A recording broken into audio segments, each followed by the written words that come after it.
Bonjour, je suis également très content de vous voir puisque je sais que vous êtes aussi heureux de nous découvrir. Nous continuons dans notre série intitulée Entrepreneurs et défis. Nous avons abordé l'autre fois le volet formalisation. La formalisation que notre invité, M. Farid Boukari, nous a expliqué. Aujourd'hui, il revient en jury avec l'immatriculation qui est justement, comme je l'avais dit, une conséquence directe de la formalisation de l'enregistrement.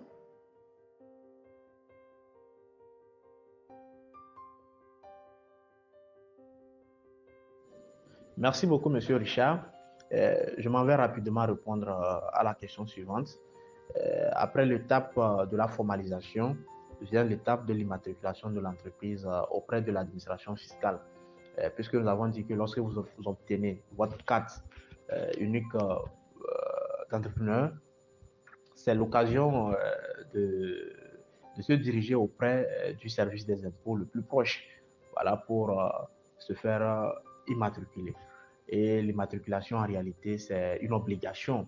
Et rapidement, nous allons voir qu'après l'étape de la formalisation, il y a deux obligations fiscales qui s'imposent à nous en tant que chef d'entreprise ou en tant que créateur d'entreprise. Nous avons d'abord les obligations après l'étape de la création et les obligations au cours de la vie de l'entreprise. Et d'abord, en ce qui concerne les obligations après l'étape de la création, euh, là, tout simplement, il faut préciser que tout contribuable en réalité ou tout entrepreneur quand même doit souscrire à une déclaration d'existence dès l'ouverture quand même de son établissement ou du commencement de son exploitation.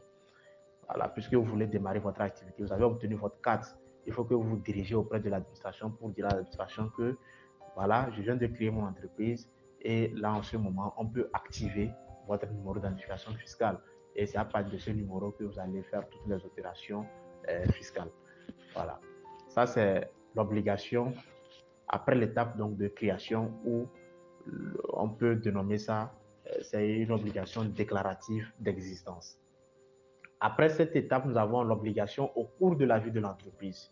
Une fois que votre numéro a été activé en ce moment, maintenant, si vous voulez démarrer, puisque vous pouvez vous rendre auprès des services des impôts et souligner que vous avez créé quand même l'entreprise, mais vous n'êtes pas prêt à démarrer vos activités. En ce moment, vous faites ce qu'on appelle la déclaration de non-démarrage d'activité. Voilà. Et secondo, vous serez confronté donc à une obligation. Il y aura des obligations au cours de la vie de l'entreprise. Et en ce moment, nous avons deux grandes obligations qui en découlent. Nous avons les obligations déclaratives et les obligations de paiement. Et en ce qui concerne les obligations déclaratives, ceci dépend en fait donc du régime fiscal dans lequel vous vous trouvez. Si vous êtes par exemple au Togo, par exemple, parlons donc de la TPU, nous avons la taxe professionnelle unique, nous avons le régime réel normal. Quelqu'un qui est au régime réel normal n'a pas les mêmes obligations déclaratives que quelqu'un qui est au régime de la TPU en fait. Donc cela dépendra en fait donc du régime choisi par l'entrepreneur. Donc vous devez déclarer, par exemple à la fin donc de chaque mois, au plus grand temps, le 15 du mois suivant, par exemple, en ce qui concerne la TVA, c'est une obligation quand même pour toute entreprise qui est, par exemple, au réel, normal avec la TVA, de souscrire quand même à sa déclaration donc, de TVA. Voilà. Et donc, ça, c'est une question quand même aussi très utile où, si vous n'êtes pas du domaine, il est très important quand même de prendre attache avec votre conseiller fiscaliste ou votre comptable pour un meilleur accompagnement. Et après cela, nous avons les obligations de paiement parce que l'essentiel, ce n'est pas de déclarer. Ce qui est important, c'est que c'est de payer.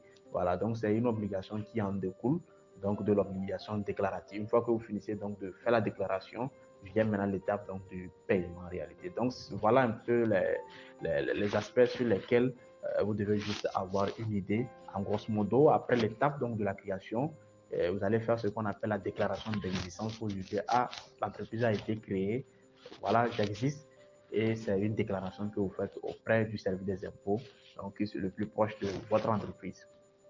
Et après, nous avons les obligations au cours de la vie de l'entreprise. Et là découlent deux grandes obligations. L'obligation déclarative elles dépendent en réalité donc du régime fiscal dans que vous avez opté. Et ensuite, nous avons les obligations de paiement. Une fois que vous déclarez, le plus important quand même, c'est de passer au paiement des différents impôts. Merci.